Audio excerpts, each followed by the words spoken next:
Ellie Goulding, Lights. The strong use of black is unusual for a pop album and seemingly breaks convention.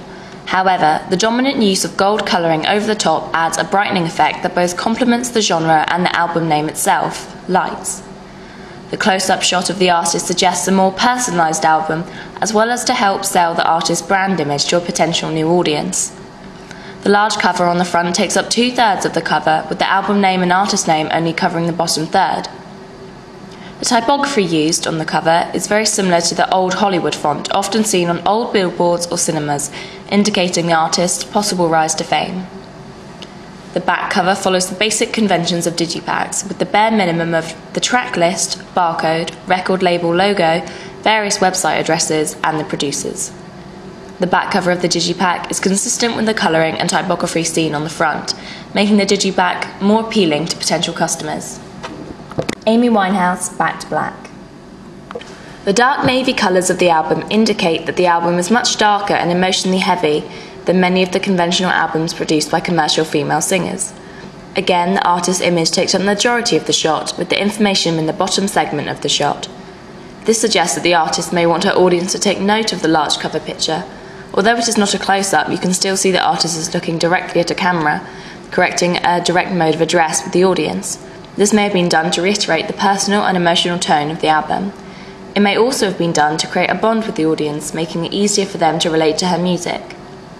The back cover follows the traditional conventions with a list of tracks, barcode websites, producers, record labels, and their various logos. The bold typography used for the artist's name and album title indicate the artist's supposedly large and confident personality, although it contrasts with the use of rubbed-out chalk behind the sticker on the front and back of the Digipack.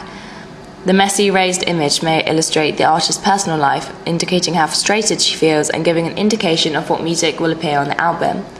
This is also shown through the image of the singer alone in the dark, creating a mood of isolation and possibly depression. Pixie Lott. This album cover defies convention by using darker colours despite its pop sound. However, this may be simply to make the artist's bright blonde hair stand out more against the darker backdrop.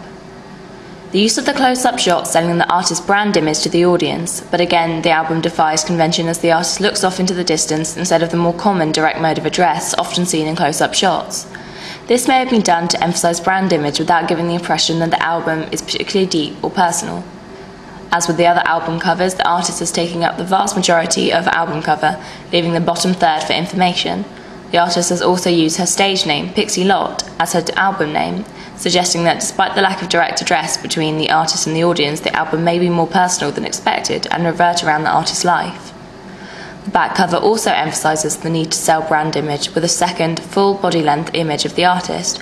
As well as promoting the artist, this makes the back cover more interesting and appealing to an audience, as there is simply more than a barcode, record labels, logos, producers, websites and the track list, as seen on the other covers.